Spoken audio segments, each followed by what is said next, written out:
for our next talk, and Jason spoke yesterday, and we just had a quick chat, and he said I don't have to introduce him or anything, so I'll just I'll pass it over to Jason for his second talk. It's holiday season, Yule Log4J. Anyone? Please welcome back to the BSides stage, Jason Maynard. Can you guys hear? Yeah, I guess. You guys can hear me, right? At the back? Yeah? Hurry, come, run. Okay. This one's going to be fun. So first thing, we're going to do both the adversarial side. I've got proof of concept with Log4J. We're going to take advantage of the vulnerability as an adversary. And then we're going to start looking at some mitigating controls. But the disclaimer is this, and I said this in the submission of the paper, I'm using some Cisco tech to show you the commercial way of mitigating that risk, right? Before and after. You use whatever you have in your tool belt. It's not about the product or the vendor. It's really about the opportunity as the defender. But it was easier for me because I've accessed some tools that I could showcase that to you guys. So again, it's not the tool or the vendor. It's really about capability. All right, who remembers Log4J? Was that fun last year? Huh?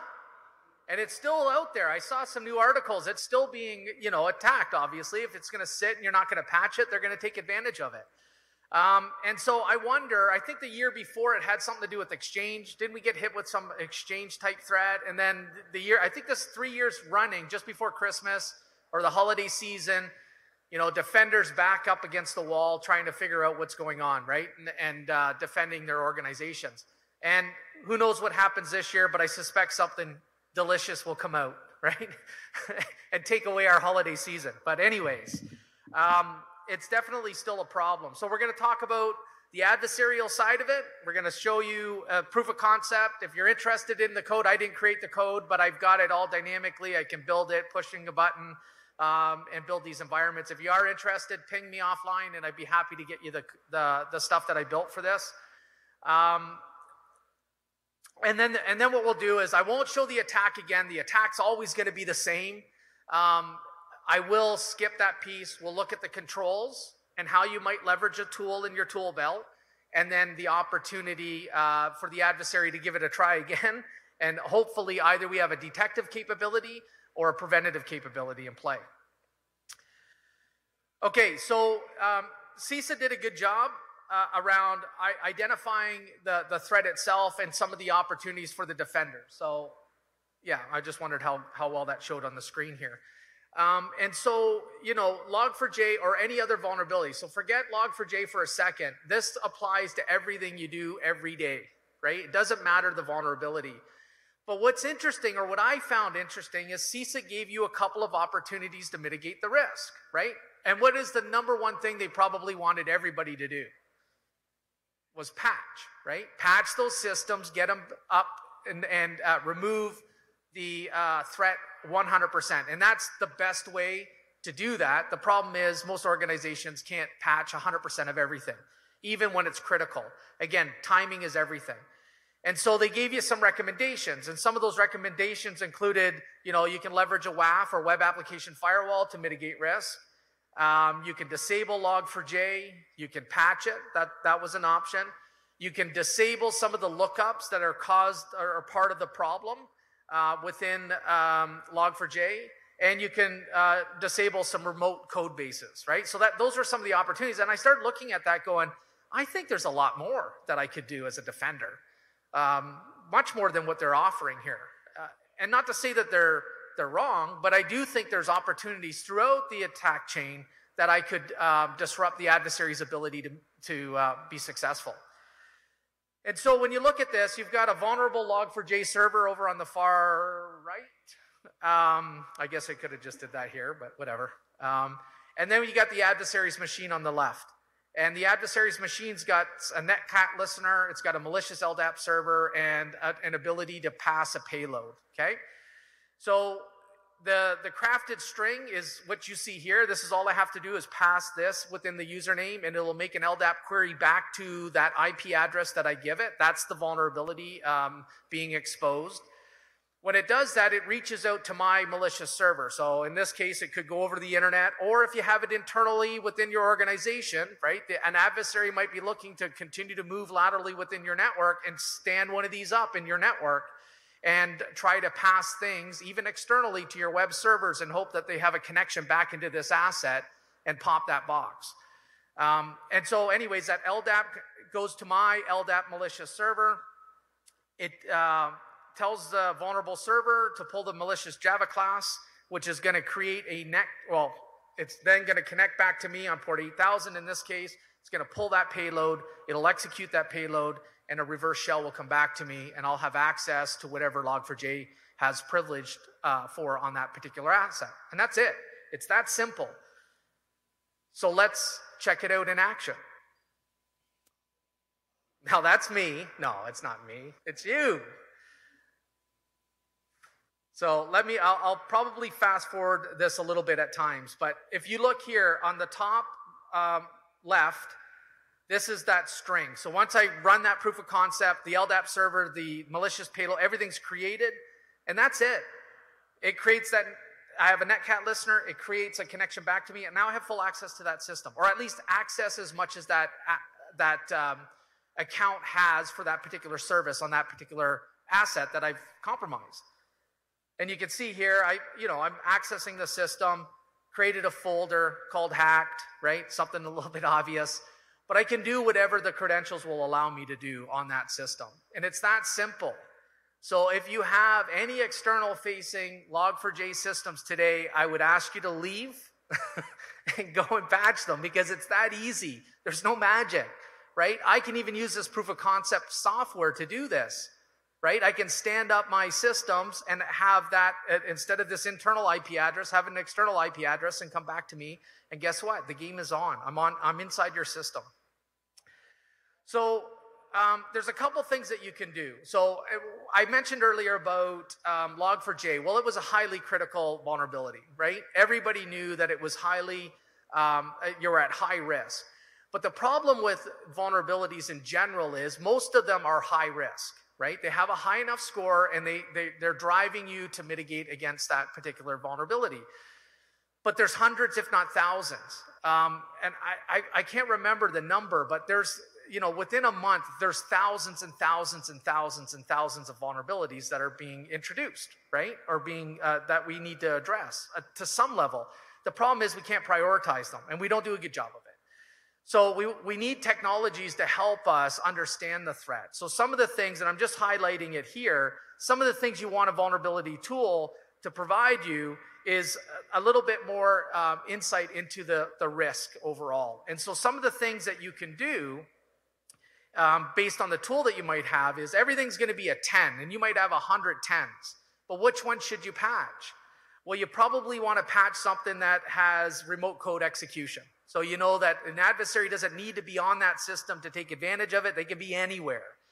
You want to make sure that if it's a popular target, meaning people are going actively after it, is there malware exploits? Is there an active internet breach? Those are things that are going to help you prioritize. So you want to be able to tag that information somehow and identify where your priorities are when vulnerabilities hit. And again, this is just insight into the opportunity from a defender perspective to mitigate the right things within the organization. If you don't have that insight, then which ones do you patch? The ones that you read in the newspaper? Maybe, right? That's probably where you prioritize. But again, you want to prioritize them based on the need and the risk to the organization. All right, let's continue here. So that's the first thing. So whether it's Log4j that everyone knew they had to patch, there's also so many other vulnerabilities that we have to consider. And so we want to have additional data to support why we're patching. And not only that, it helps you get buy-in. If you go into a team and say, look, there's 15 vulnerabilities, can you patch all of these? You're going to get some pushback. But if you say there's 2 core critical vulnerabilities, we know it's actively being exploited, it's a popular target the adversary is going after, there's malware that's associated to this particular vulnerability, you get buy-in, right? They know that you've done your due diligence and therefore more apt to get that patched. So if patching's not available, what's the next thing that we could do, right? And so risk-based vulnerability management gives you an idea of what needs to be patched, but you may want to look in your environment. How many people, when Log4j hit, how many people knew exactly where Log4j was in their environment? Yeah, well, that's amazing. That's amazing, right? But most people don't, right? Nobody has a software bill of materials of every single asset. And you might even have vendors that have systems within your organization that you may not even manage that could have been vulnerable to that particular threat. And so some of the things you could do is do endpoint scanning, having the ability to go out there very quickly and look for a couple of things. And this is an example of a tool that you can use within your organization. There was a ton of scripts that were available on, oh, nobody saw that? You guys all looking at me. That's amazing. No, it's not showing up. Did it just stop? Yeah, last time I pulled that out, it froze. 26 of the YouTube video. Oh, okay, there it is. Okay, let me just go back a little bit. Okay, so anyways, the goal of this is that there's a whole bunch of tools that you could go and download and scour your network for Log4j to try to identify systems that might be vulnerable. Or you can use a tool. Whatever tools that you might have, OS query as an example, and go out and be able to very quickly scan your entire environment and get a result back on the number of endpoints that may be vulnerable to Log4j in this particular example, or may have logging information within the platform that indicates compromise, right? An adversary actually took advantage of it. So think about this today, and how hard was it for you to figure out what systems you needed to, now you know that the vulnerability needs to be patched because you prioritized it. Now what teams do you go to get that work done? Do you just blindly send it out to everyone? Well, that's not going to build any confidence. So you got to identify the systems that might be vulnerable to that particular attack, and obviously you want to know the ones that have been popped, right? You want to know the ones that have been compromised. And so this is a way of doing that. And so this is taking a couple of SQL statements that's going to use OS query, go out and scan every one of the endpoints. This would have an agent on them, and it's going to report back the data. You can schedule this. You can look for hidden accounts. You can look for scheduled tasks. You can do all kinds of forensic stuff with it. But the bottom line is that I'm able very quickly to see whether or not there was Debian packages installed on it that were associated, if there was that particular vulnerability exists, whether or not somebody had tried to do a reverse lookup or that LDAP lookup, and it shows up in some of the logs that would be housed in.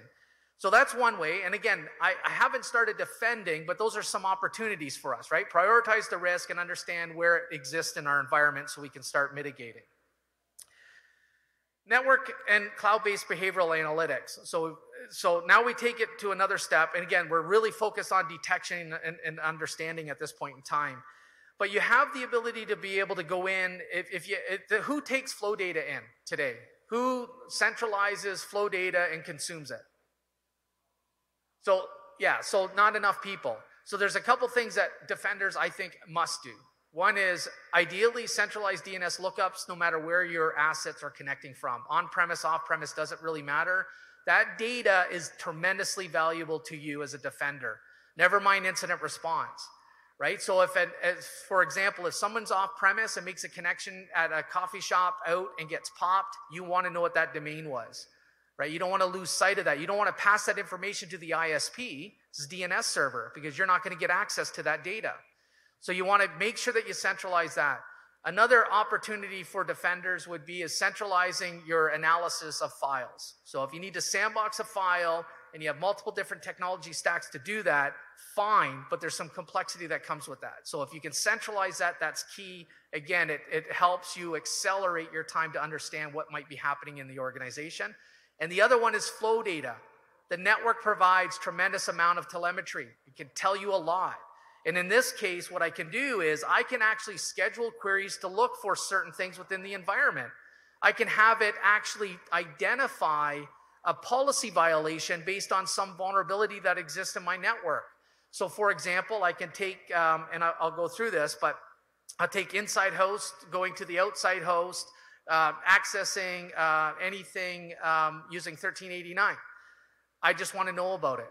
It might be an approved flow, I don't know yet, but I want to know about it. If that's the details I have, I want to identify it, and then I want to monitor for it. And anytime that happens in my environment, off-prem or on-prem, guess what I get? An alert. I know. Now, it might be something that's new in my environment that I may not be aware of, or it could be something a little bit more nefarious.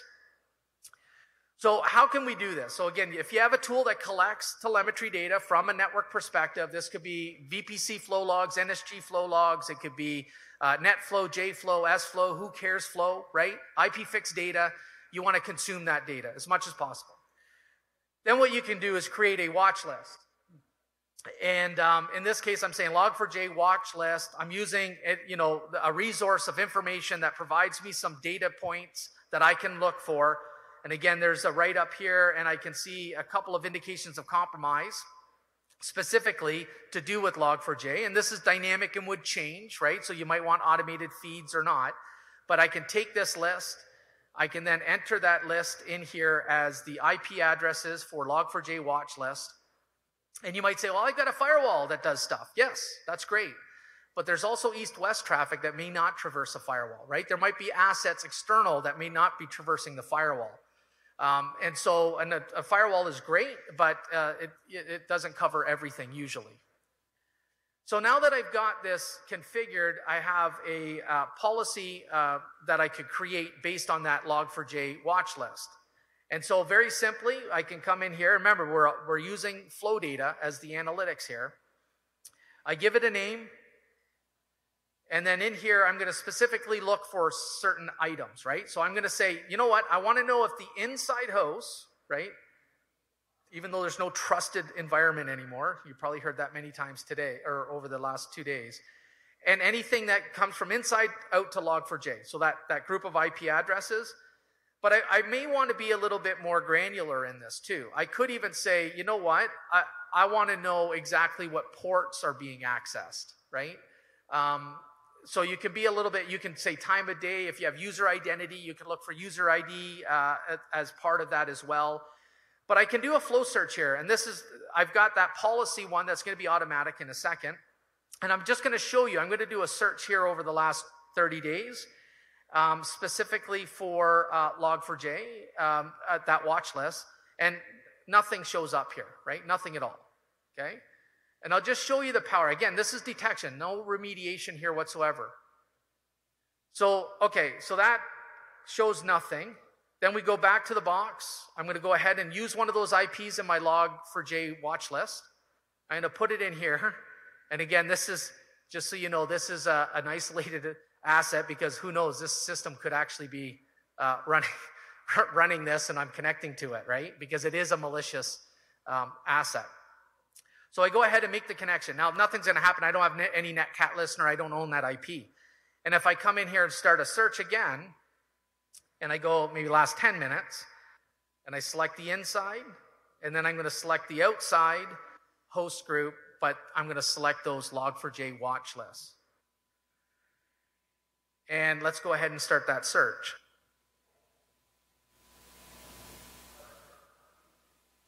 And bam. So now I can have this alert me, right? So again, these are things that we can do as defenders. You don't wait for the big noise to hit, and usually that's when we get involved a lot of times. But there's tremendous opportunity in flow data that we can use to defend and understand what might be happening in the organization. So this just breaks down, you go in the host and everything else, and if you want to see that, you can certainly see that online on my channel. That's not a plug, but kind of is, I guess. But anyway, so that's the opportunity. So those are 3 areas, right? Risk-based vulnerability management, so I can prioritize the management of vulnerabilities within my environment. Then I got endpoint scanning. Where's my software bill of materials? Where's Log4j, right? Have I been popped? and then I've got these eyes and ears. I turn my network into an almost like an intrusion detection system, right? My network now is watching east, west, north, south. It's watching everything that's happening. Every single transaction that happens on that network is tracked. And I can enhance that data with additional data like URL, user identity. If you're doing software-defined access, there's a tremendous amount of data I can actually augment to make that a little bit more than the 5-tuple, right? IP, source, destination, protocol, and port, right? I can actually make it a lot more detailed. I can even know if this happened at a coffee shop that Thomas, for example, opened up his asset and went and used Firefox and went out. I can see that it was Thomas, asset, Firefox, went to this malicious IP address versus Thomas's asset, PowerShell, NT Authority subsystem went to that nefarious IP address.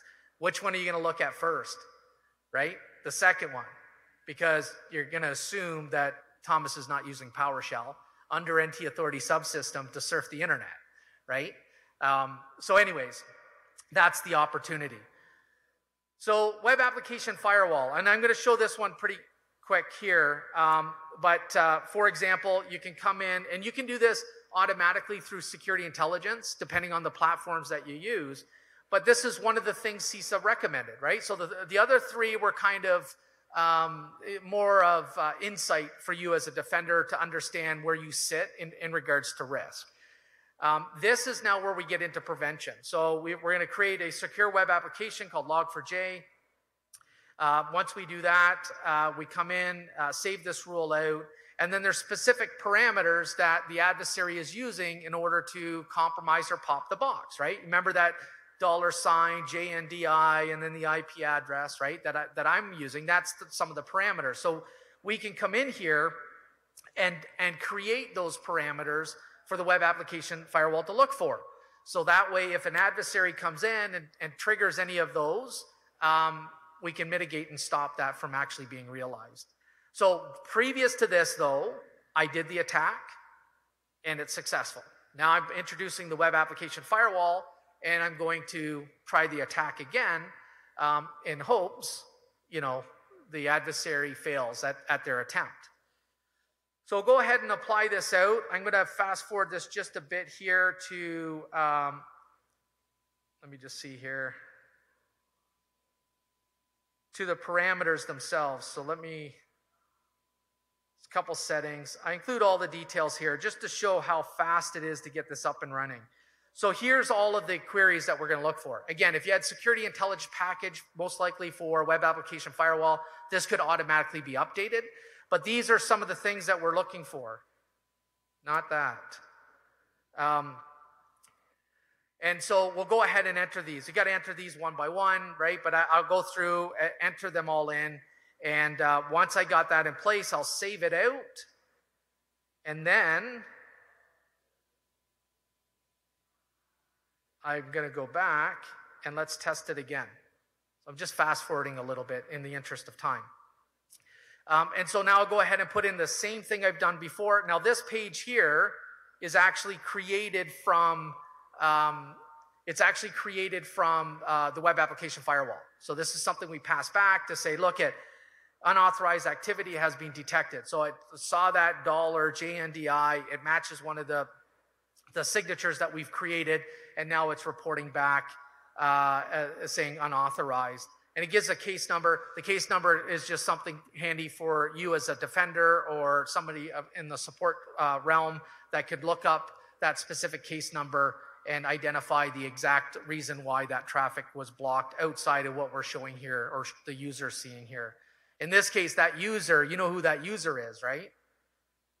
Who got that web page that said unauthorized activity? Anybody? The adversary. Right, so they're not calling for help desk support, I don't think. Maybe, but they might. Hey, look, this web application is not working anymore. It was working 10 minutes ago. But again, now I get some policy violation, detection, and the opportunity to mitigate that risk. So that is one that CISA recommend, okay? All right. Now we have intrusion prevention. Detection if you want to, but prevention ultimately. And so we have a couple of things that we can do. We can use intrusion prevention to look for certain things as well. We could leverage malware, so any known hashes that might be associated to Log4j, we can look and block. We could also block outbound LDAP. Like, should that connection ever leave your network, I think is the first question. So if anybody has a policy that says, untrusted to trust, there's rules, right? Very specific granular controls that allow that from outside to inside. And then on the inside policy, you have inside to untrusted or outside, and it's any, then you're asking for it, right? Because guess what? This would work. 1389 going outbound would work. So what you probably want to do is make sure that you're restricting outbound traffic for DNS to only come from your DNS servers, not your user community, right? You want to restrict that. The other thing too, if you have a web proxy, the only one making web requests outside of exception should be the proxy, not the users. 1389 outbound, that should be an exception, not the normal, right? We should be making an exception for that if that was ever required, which I would say probably not, right? In most cases. Not from the user community itself, for sure. But never mind users, you've got systems which should even be more restricted. Okay, so what could that look like, right? Again, use the tools that you have in your toolbox. And so I've already done the test, like I said, because I had to cut that piece out, and it was successful. And this is in detect mode. So this isn't actually, and it's a little small for some in the back, I'm sure, but it shows me that LDAP was being used. It shows me the port, the destination, and it tells me that it would have been dropped. But it also includes the 9001, which is the netcat listener, and 8000. So I've got a couple little data points here. And then what I can do is come in and look for Log4j signatures. Most next-gen firewall platforms would have that capability. You come in very quickly, make sure that it is enabled. It probably should have been done right out of the hop. I'm going to move this into prevention versus detection, because if I did prevention up front, we'd never see the logs, right? It would just automatically be blocked. So remember, this was not something specifically called out within some of the recommendations. This is something we can do as defenders on top of some of the recommendations. Now, what I'm doing here is I'm making sure that IPS policy is actually enforced. It is. I'm saving it out. And then what we can do is we push policy. And let me just fast forward a little bit. And we come back and let's go ahead and do the test. So we got the netcat listener, malicious LDAP server. We'd go ahead and do the test, and we don't see any return on the netcat listener. Now, what's interesting here is we're not blocking outbound 9001 or 8000, right? You could, but we're not blocking that outbound. In fact, we're not even blocking 1389 outbound. What we are using is the intrusion prevention capability within the platform to look for specific signatures to identify something malicious, and you can see here, it doesn't say would have blocked, it says blocked. And again, all the details around it. Now that's one step, but what if we go ahead, and let me just fast forward a little bit here. You see the payload. What if we come in here and we create a rule, a firewall rule? Very simple, and it could be based on application, so we don't have to worry about 1389. We can just look at LDAP and LDAP-S. Most next-gen firewalls have application capabilities, right, to identify them. And we just say anything going outbound using LDAP or LDAP-S, block. Now, you might say, why not the 9001 and 8000? Well, LDAP has to be successful for those other two to even apply. So I could add them, but again, that it could be used for other purposes. Maybe I don't know, but I do know that I don't have LDAP outbound. And again, firewall could tell you that if you do or you don't as well. So now I come in here and try this. I've turned off the IPS, just so you know. The IPS is turned off. Now I'm just using the firewall, blocking outbound LDAP based on the application. Bam, right? Nothing, because it can't connect back to that system. And it doesn't care if it's 1389, 9001, whatever you use for LDAP as the adversary, it doesn't care, right? It's looking for the application of LDAP, and you can see it's dropped. Now think about this as we go along.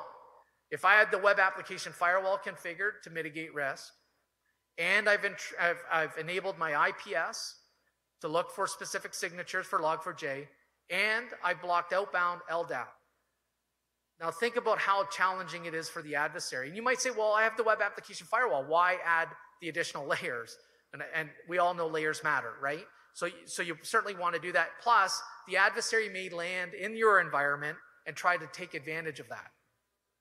So that's from a next-gen firewall perspective with IPS and malware inspection and firewall outbound. But then we can do DNS and web proxy-based controls on top of that. Again, not called out. And what can we do here? Well, we can look for very specific intelligence based on the feed data that you get based on who you might read, right? And you can pull that data in, and then you could create groups that say, a block list with those domains in, and apply that at the DNS layer. Now, why would you want to block at the DNS layer? Does anybody know the value of blocking at DNS? How many people are using DNS as a control mechanism? Yeah? Well, I'll tell you this. Listen, next-gen firewalls, web proxies, all provide a capability, right? But they're usually built to perform at a certain throughput. And the more you add TLS-based decryption, the more filtering, the more blocking, the more capabilities on that platform, they all take a performance degradation to one degree or another. DNS is actually very earlier in the attack cycle. It's actually one of the first things that are going to happen. In fact, you're not even going to connect to the adversary until you resolve that domain. So to me, you're pushing your control as far away from the asset you're protecting and very earlier on in the attack cycle, because they do a lookup, they make a connection, they haven't talked to the adversary at all, and you block it. And now you've freed up capacity on what? The proxy, the next-gen firewall, your endpoint products, because they don't have to worry about what comes next, because nothing comes next. You blocked it. So that's the opportunity. DNS can be done on-prem, off-prem, IoT devices, doesn't matter, but you're freeing up capacity. And then you can do things like cloud-delivered firewall. You can use intrusion prevention from the cloud. You can follow users with some of this stuff. And so this is a little bit of an example of that here, where, very simply, we take the domains. We can come in here. We can do some investigation if we needed to know more about it. Why is this domain selected? Well, it's got DNS VPN tunneling. It's got malware associated with it. We can see the ASN numbers, the recent IP addresses. We can see the number of queries over time. This stuff you may not think matters, but it does. I can tell you, I work with many organizations, and a lot of times when an incident happens, I can tell you DNS layer coverage is one of the first things people implement if they don't have it. Because it's a quick win. It gives you visibility in what the adversary is doing, and you can shut the door down very, very easily. There's also samples that could be assigned to it. Again, it depends on the technology stack that you might leverage, but the bottom line here is that we have an ability to mitigate that threat, and if you try to go to any one of those domains, you're blocked. Workload. Anybody doing microsegmentation in the data center? No? Okay. So microsegmentation, whether you have traditional data center, you have cloud-based technologies, doesn't really matter. But the goal of microsegmentation within the data center is understanding applications and how they operate, and only allowing access to the relevant flows that are required to provide the service that the service is providing. That's it. No more, no less, complete control. Now, if I had this in the environment, there's a couple things that I could do. I can build a I can build a block list with those IP addresses like I did earlier on, and I can feed that into every one of my host-based controls. So if any of the hosts try to make a connection outbound, even though I have other layers of control within my environment, there's two things that I get to know. One is they made the request, so why, how did that even happen that they made the request? Something's inside. And second, I block it off right as soon as it tries to exit the host itself. So it never reaches the internet. It never leaves the network, right? At the host itself, it cuts that communication off. And then I can go in here and look at the forensic details around it. Is anybody doing privilege escalation? All kinds of stuff like that. But again, the application, if you're doing micro-based segmentation, You can build in these controls to only communicate to IPs that you've approved within the organization based on the needs of the services. The tricky part is understanding the applications and what access they need. And then I could have this top-level rule, and that's kind of what I'm doing here, this top-level rule that says deny anything that ever goes to those IP addresses, right? And block it from the host level. So again, what it does for me is ensure if anybody makes a mistake in any one of those other controls, doesn't matter, right? Or if the adversaries got a way in and started removing some of the controls I have in the organization, very difficult to remove them all. So think about the layers now, right? I got my web application firewall. Well, I prioritize my risks. I know where my assets are at risk. I've got some network scanning. I'm scouring the network to see what's happening.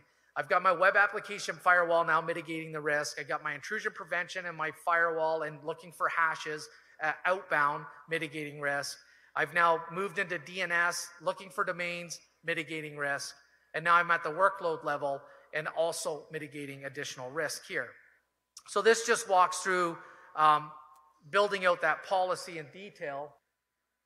Yeah, so now I'm at the workload level and I have that control there. We're not done though. What about endpoint protection, right? It's not even being called out. And so again, we can block known hashes, malware that's associated to this particular campaign, as well as any other campaign that you might be mitigating against. We can also do things like leverage email security, right? Again, if the adversary's having a crafted message because they think you might have access to some system and they don't, and they're trying to feed that system, maybe they use email. And they use email to kind of invoke that connection to that system. And when they do that, guess where that IP is going to? That IP is going back to the adversary, right? But I'm using the individual's ability to access a system I can't in hopes that that system will make an outbound call using LDAP. So again, it's all about those layers. So, and understanding, yesterday we talked about TTPs. Again, very much the same thing here. If we elevate our defensive capabilities as defenders at the TTP levels, it makes it very difficult for the adversary to be successful. So this calls out a cloud-based IOC specifically around a particular piece of malware that talks about remote code execution. And so this could be called out on your endpoint product, right? Your endpoint detection response platform will give you an indication that if they haven't mitigated it, hopefully they've shut the door, but if they haven't mitigated against it, at least you have a detective capability to identify some level of risk in the organization. And that's pretty much it. So you think about it, right? It's much more than taking just that recommendations and running with it. You probably want to reevaluate to see if there's opportunity to either add more layers or use different layers that drive very similar outcomes. But you can see if you're an adversary, now I can't get in through the front door. So from the external side, I can't get into that asset that's vulnerable. I just can't. Even though you haven't patched it, I can't get to it. So now what do I have to do? I have to now find another way into the network. Maybe another vulnerability, maybe crafting an email and sending it to someone to get access. Once I get in the network, then I now have to stand up a system if I want to use Log4J as a vector. Every time you're doing this, remember I said yesterday about it gives you time-based defense? This is what this does, because everything that the adversary has to do to go around you is making noise. It's giving you an opportunity not only to buy time, but also detect the adversary in your environment. And then you want to wrap this all up, obviously, into something around extended detection and response, the ability to be able to scour all technologies, not vendors, all vendors, right? Not a specific vendor, but all technologies in your organization. Pull that data back and get a good sense of what might be happening. How did the adversary come in? Was there an email associated to it? What is the hash files? Who else has that hash? What IPS signatures were triggered? I want to have a full picture of what's happening in the organization. And obviously threat intel is key in all of that. So, and I am a big believer defense in depth is still required. I don't think you can get away with it. I think you do have to make it easy for users and seamless and transparent. I think that's a given. But I do think defense in depth is still a mandate that we certainly want to follow. And that's it. That's the short version. But yeah, thanks. Thank you, Jason. We do have time for any questions. We'll do a little countdown. Okay, good. Yeah, all right.